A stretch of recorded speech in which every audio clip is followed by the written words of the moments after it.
Señor, Dios está aquí, venid adoradores, adoremos a Cristo Redentor.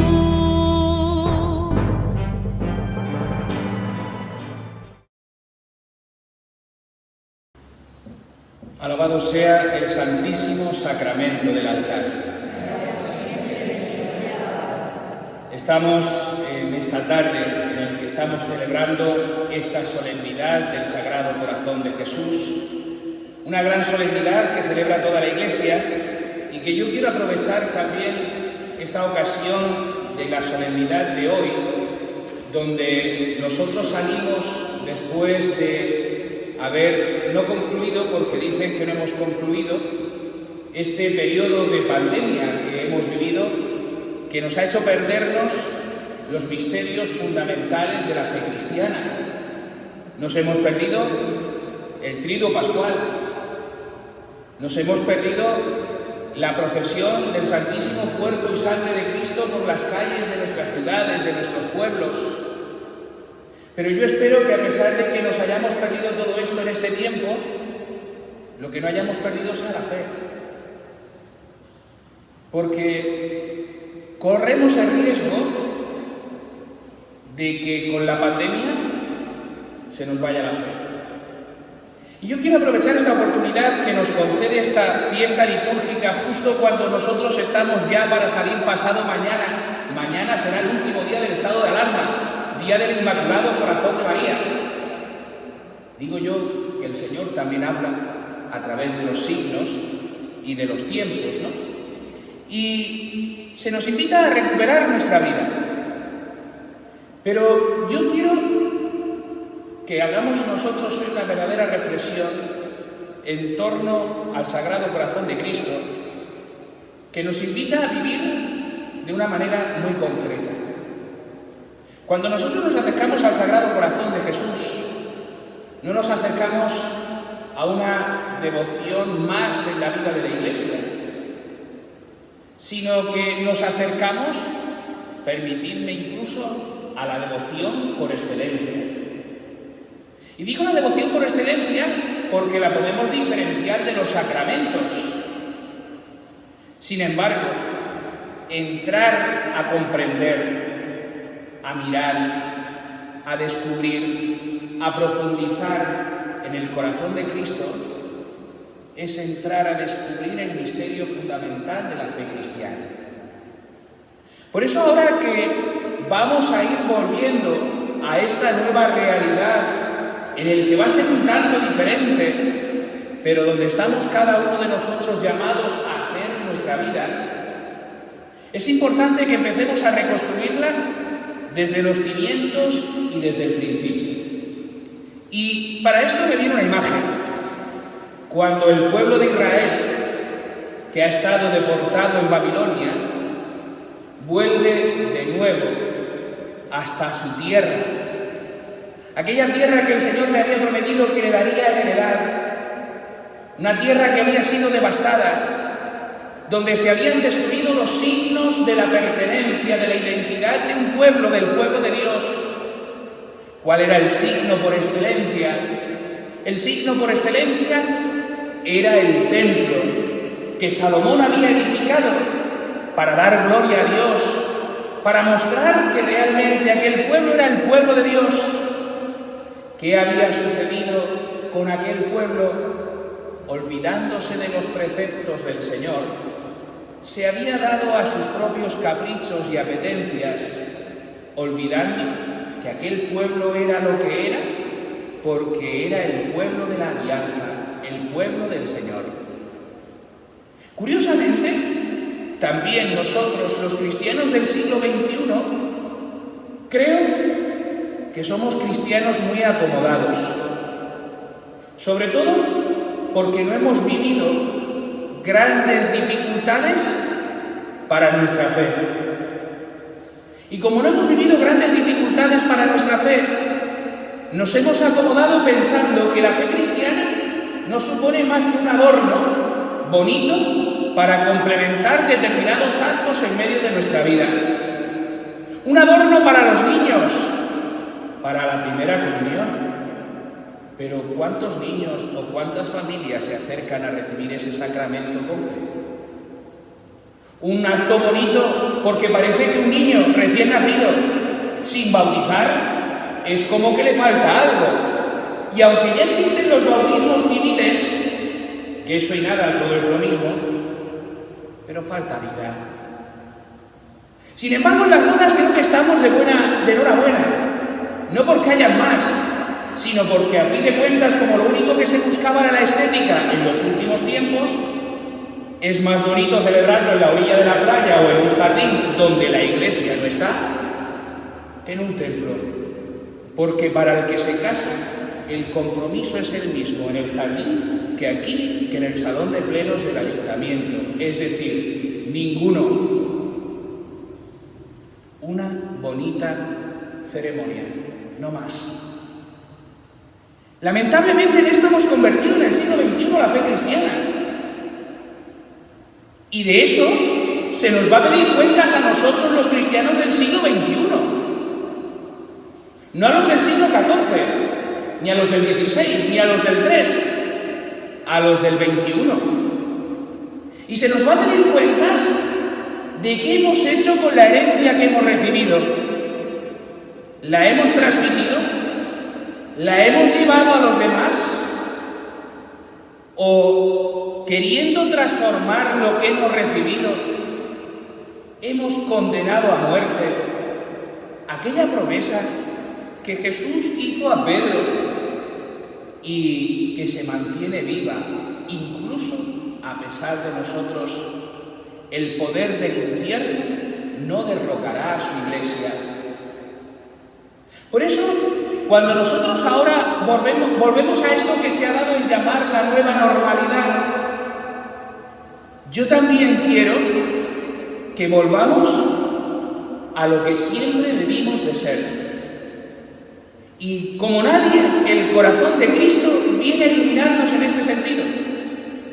Porque si aquel pueblo que había estado en el destierro se había dado cuenta de la amargura que había supuesto el haberse olvidado del Señor, también nosotros espero que podamos descubrir la amargura de vivir una fe que nos salva porque la hemos vaciado de contenido para convertirla, como antes decía, en un bonito adorno que complementa muy bien determinadas circunstancias de nuestra vida.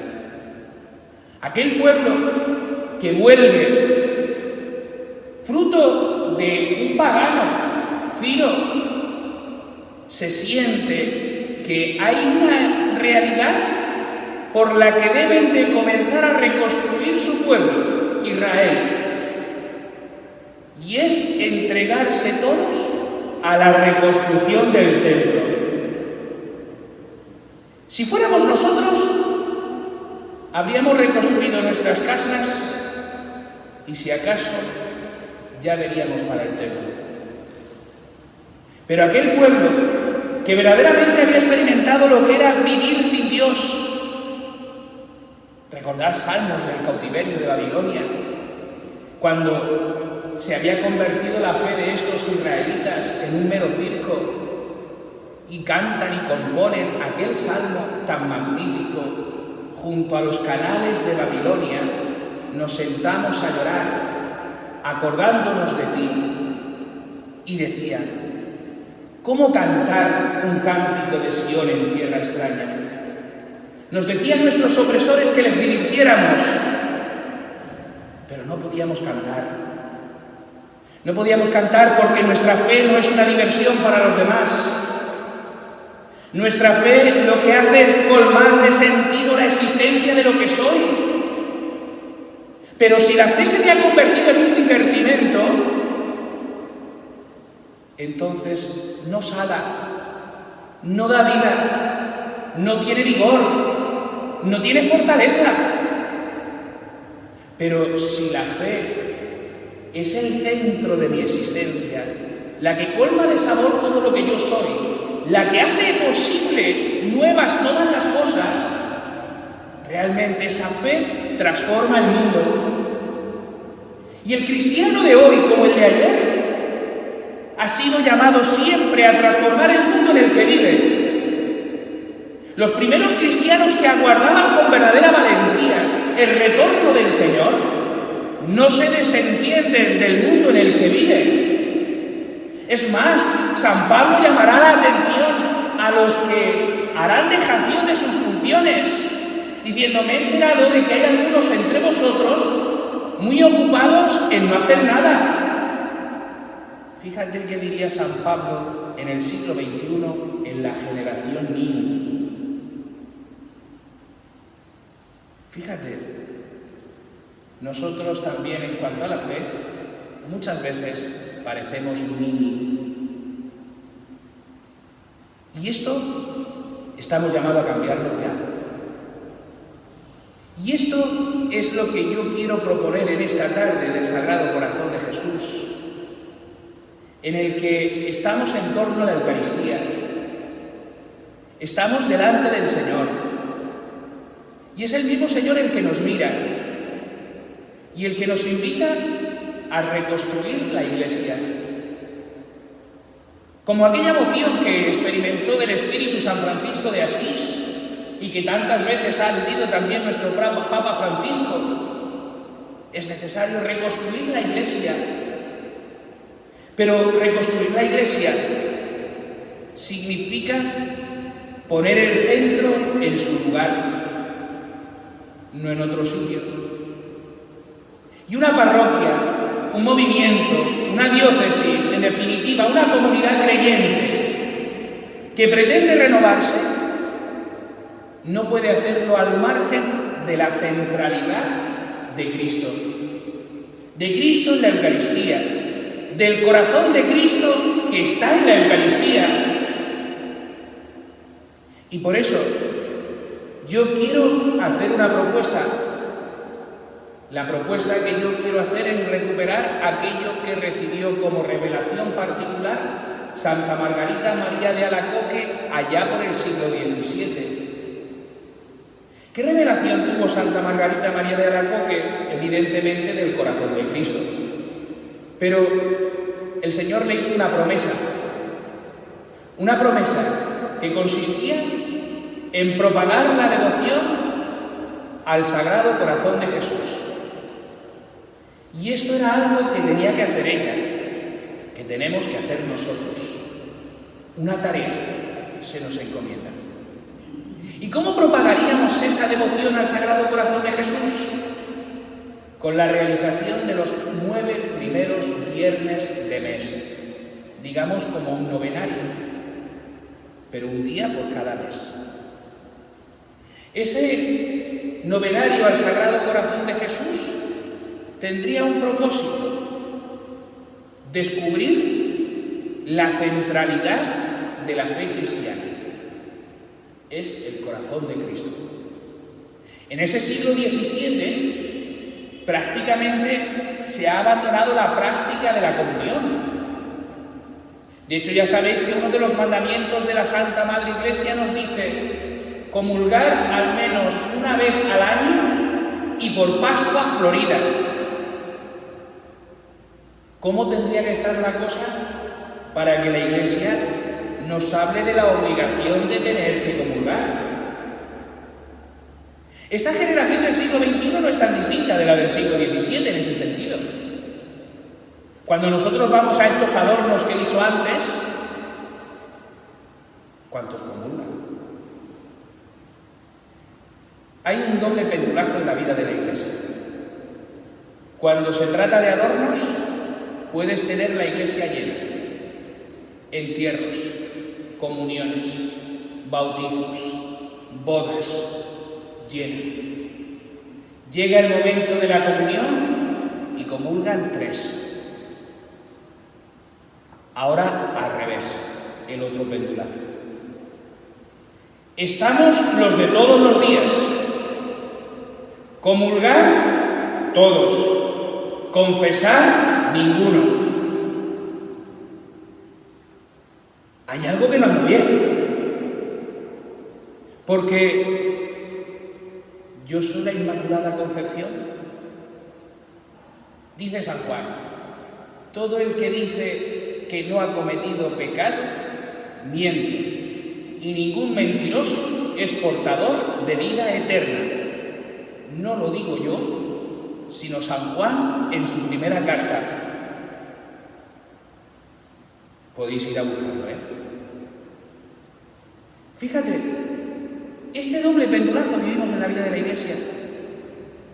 Decía uno que no tiene nada que ver con la fe cristiana, básicamente porque no conoció a Cristo, porque llegó antes que él. Platón, filósofo, nos dice que hay una virtud que articula las demás, la prudencia. Si nosotros esto nos lo llevamos a lo que acabo de decir, ¿dónde se encuentra la prudencia en ese doble sentido? Entre los de todos los días y entre los ocasionales. Parece que nos gustan los extremos, al tiempo que nos quejamos siempre de todos los extremos. Santa Margarita María de Alacoque recibió una promesa del Señor, y es que aquellos que propagaran su devoción al corazón de Cristo, aquellos que realizaran los 9 primeros viernes de mes comulgando, confesando, viviendo la práctica de la centralidad de Cristo, conocerían realmente la salvación. Y yo os invito a hacer también esos primeros 9 viernes de cada mes, que en esta parroquia, Dios mediante, comenzaremos el primer viernes del mes de septiembre, para que todo aquel que quiera pueda realizarlo. Y en la festividad del Sagrado Corazón de 2021, poder realizar la consagración individual al corazón de Cristo y la consagración de la parroquia al corazón de Cristo. Donde no se trate como una guinda del pastel, ya tenemos muchos adornos, sino que sea una consagración en la que uno está dispuesto a darle algo a Cristo. Ya no soy yo quien vive, sino que es Cristo quien vive en mí. ¿Tú estarás dispuesto a esto que dice San Pablo? Para esto, os digo una cosa. Llevo como un cuarto de hora o 20 minutos hablando y no es nada de lo que yo me había preparado para hablar. Así que lo que yo me había preparado para hablar va a ser más reducido, lógicamente. Porque partiendo de esa realidad, yo os invito hoy a contemplar una situación en el corazón de Cristo. Y es el primer dato de fe que nosotros podríamos decir, que es anterior incluso a que yo pueda reconocer que Dios es todopoderoso o cualquier otra cosa. Lo primero que yo os invito a redescubrir hoy es que Jesús me quiere siempre. Y uno dirá, ya lo sé. Por eso ahora yo quiero seguir ahondando en eso, como dice el libro del Apocalipsis, el ángel de las 7 iglesias hablándole a aquella iglesia que no recuerdo cuál era, diciendo, no tengo nada que reprocharte, pero has perdido el amor primero. Recobra el amor primero. Y recobrar el amor primero pasa necesariamente por descubrir que antes que nosotros podamos amar, hemos sido amados. Y solamente si nosotros hemos sido amados, somos capaces de amar. Vivir sin el amor es rayar el absurdo. Hay mucha gente hoy incapacitada para amar. Y esa mucha gente incapacitada para amar vive de enfermedades modernas. Enfermedades modernas que hace no tanto tiempo tampoco había. Ansiedad, estrés, depresión. Y es verdad que hay un componente genético en cualquiera de estas cosas, pero también es verdad que todo eso se implementa en la medida en que falta el sentido de la vida. Y el sentido de la vida viene a proporcionárnoslo el Señor, que te quiere siempre. Y que no te quiere solo cuando te portas bien. A mí me hace mucha impresión aquello cuando alguien le dice a algún niño: pórtate bien, porque si no la abuela, la mamá, el tío, el primo, el vecino, el del frente, quien sea, no te va a querer. Pórtate bien, y esto ya es lo sumo, porque si no el Señor no te va a querer. Predicar eso es un error y hasta una herejía, por un niño que uno sea, porque Dios te quiere siempre. No se espera a quererte cuando tú te portas bien, cuando das una buena medida. San Pablo también nos lo recuerda, Dice: siendo nosotros todavía pecadores, hubo uno que dio la vida por nosotros. Quizá alguien sería capaz de dar la vida por un hombre de bien, pero por un impío, por un malhechor, por un pecador, ¿quién sería capaz de dar la vida? Pues bien, Cristo dio la vida por nosotros cuando nosotros todavía éramos pecadores. Eso dice San Pablo.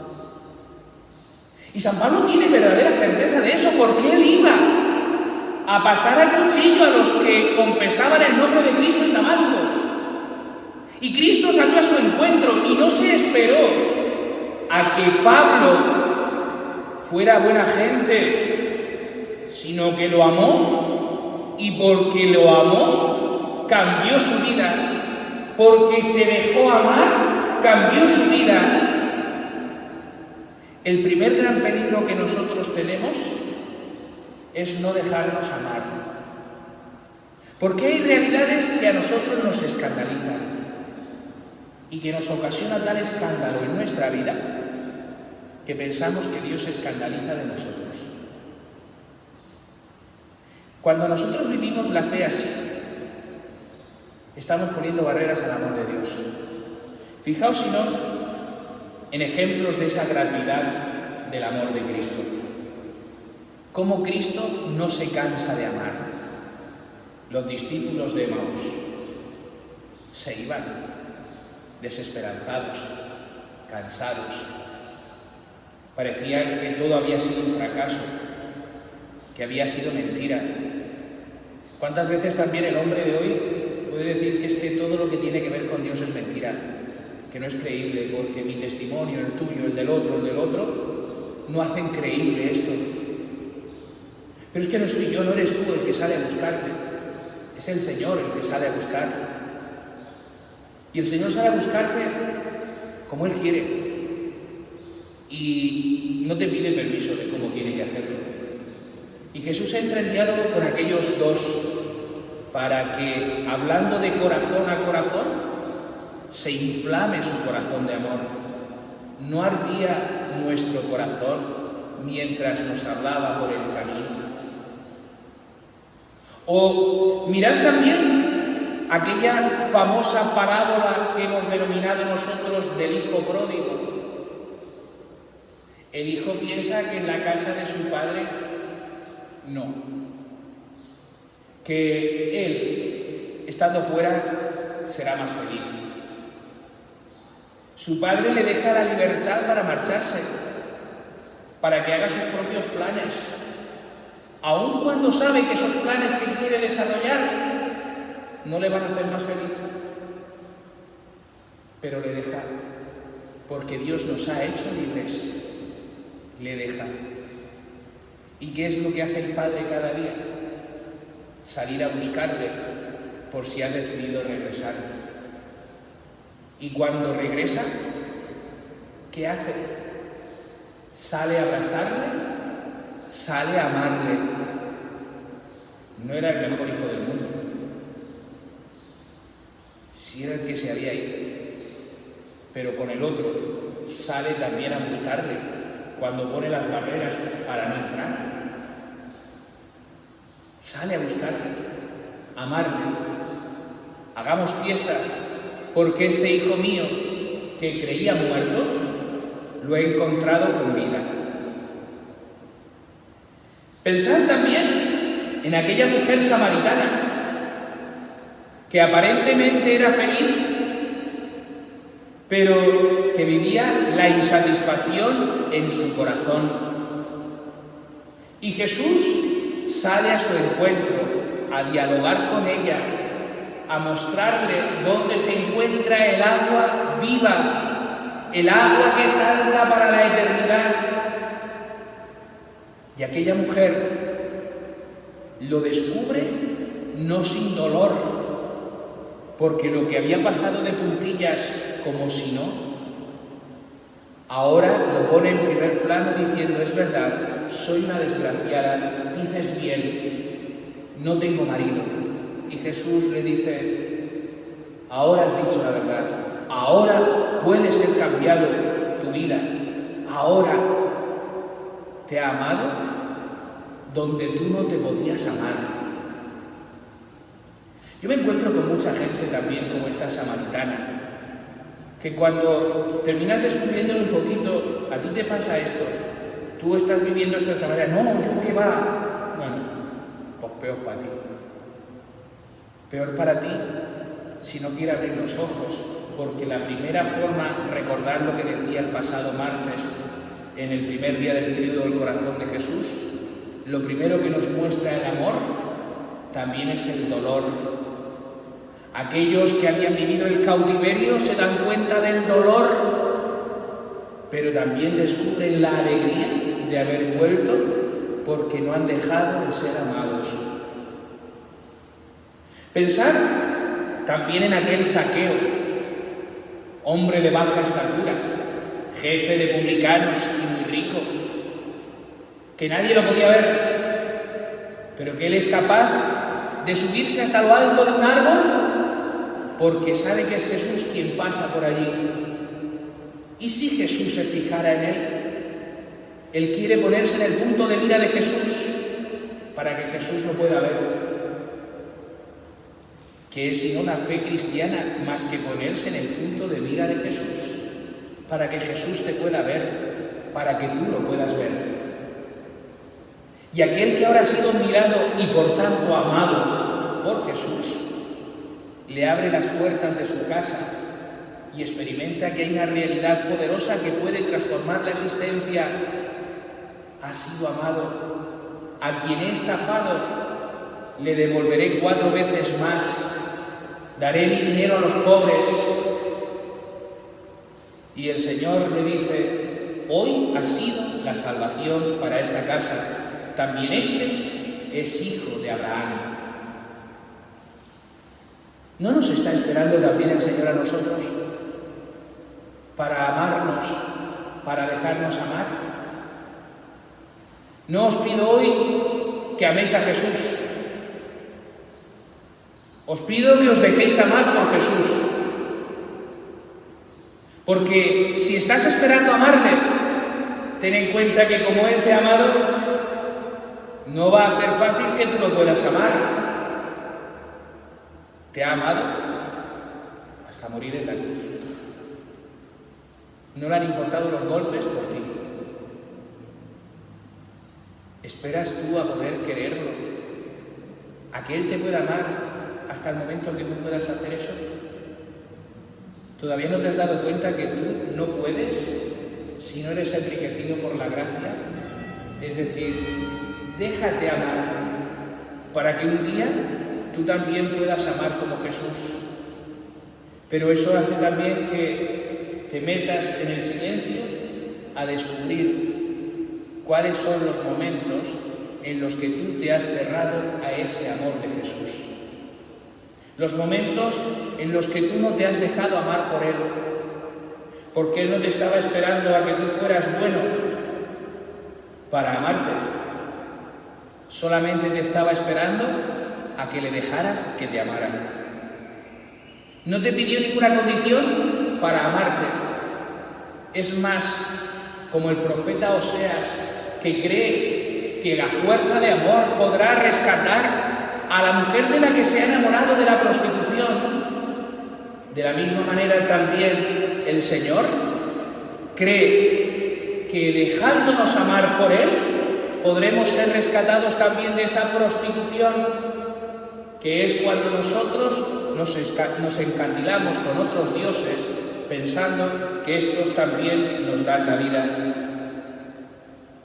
Hoy el Señor nos regala el mejor antídoto contra la desesperanza, el mejor antídoto contra el cansancio, el mejor antídoto contra la incomprensión, contra la frustración.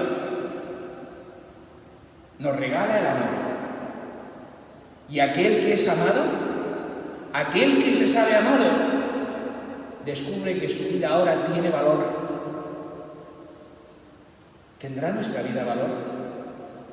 Yo os dejo ahora en el silencio para que podáis dejaros amar por el Señor. Alabado sea el Santísimo Sacramento del altar.